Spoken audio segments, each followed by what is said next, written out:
How to check if your iPad is new or refurbished? This is what I will show you in this quick tutorial.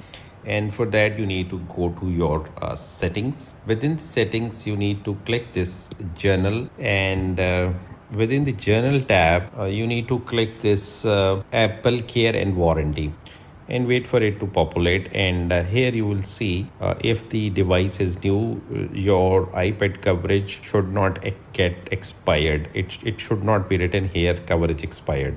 Like, I bought this iPad a few years back, so my coverage has been expired. So this is, I think, one way to find out that whether this is refurbished or not.